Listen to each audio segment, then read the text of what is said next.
আমার একটাও ছাতা নেই। এটা যদি আপনি মনে করেন 100%-এর উপরে আর কোনো পার্সেন্ট থাকে, সেটাই সঠিক। এই যে আমার ছাতাটা দেখতে পাচ্ছেন, এটা হলো আমার এক রুমমেটের ছাতা। সেই ছাতা নিয়ে আসলাম। সকাল থেকে বৃষ্টি, প্রচুর বৃষ্টি, কিন্তু রুম থেকে ওইভাবে দেখা যাচ্ছে না। কিন্তু দেখলাম, কয়েকবার লক্ষ্য করে দেখলাম প্রচুর বৃষ্টি হচ্ছে। সেই বৃষ্টির মধ্যে ছাতা ছাড়া বের হওয়াটা খুব কঠিন। সেই জন্যে ছাতা নিয়ে বের হলাম, তার ছাতাটা নিয়ে বের হলাম। কিন্তু যে জন্যে আমি কথা বলছি, গত কয়েকদিন আগে একটা ভিডিও দিয়েছিলাম যে আমার একটাও ছাতা নেই। সেই প্রসঙ্গে আমি যে ছাতা ব্যবহার করব, আমার ছাতা যাওয়ার পথে কারোর জন্য ব্যাঘাত না ঘটে, এই জিনিসটা আমাকে অবশ্যই মানতে হবে। কারণ আমি ছাতা নিয়ে যদি আমি এভাবে যাই, আমার দুই সাইডে যে লোকজন চলাচল করে, যে আসলে আমার কারণে তাদের কোনো ক্ষতি হবে কিনা, যাতায়াতের কোনো সমস্যা হবে কিনা, এই জিনিসটা কিন্তু আমাকে লক্ষ্য রাখতে হবে। আমি যাচ্ছি অফিসে যাওয়ার পথে, এখান থেকে 20 মিনিটের পথ। হেঁটে গেলে 20 থেকে 25 মিনিট লাগবে।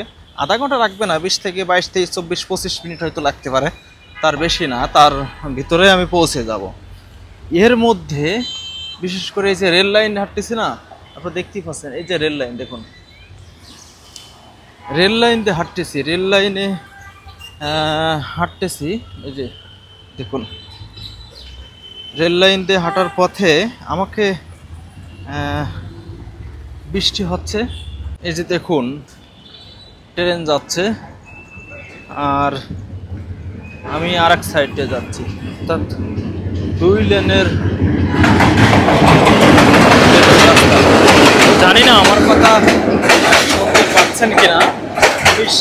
পিছনের ক্যামেরাতে আপনাদের একটু দেখায় যে ট্রেন যাচ্ছে এক লাইন দিয়ে, আর আমি আর এক লাইন দিয়ে হাঁটতেছি।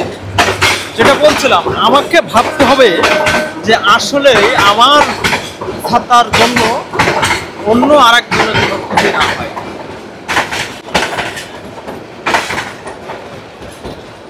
আমার এক রুমমেটের ছাতা, সেই ছাতা নিয়ে আসলাম। সকাল থেকে বৃষ্টি, প্রচুর বৃষ্টি, কিন্তু রুম থেকে ওইভাবে দেখা যাচ্ছে না।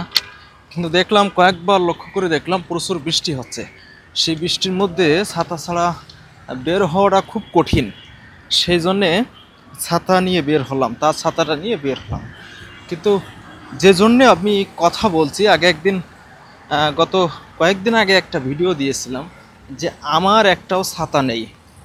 সেই প্রসঙ্গে আমি যে ছাতা ব্যবহার করব, আমার ছাতা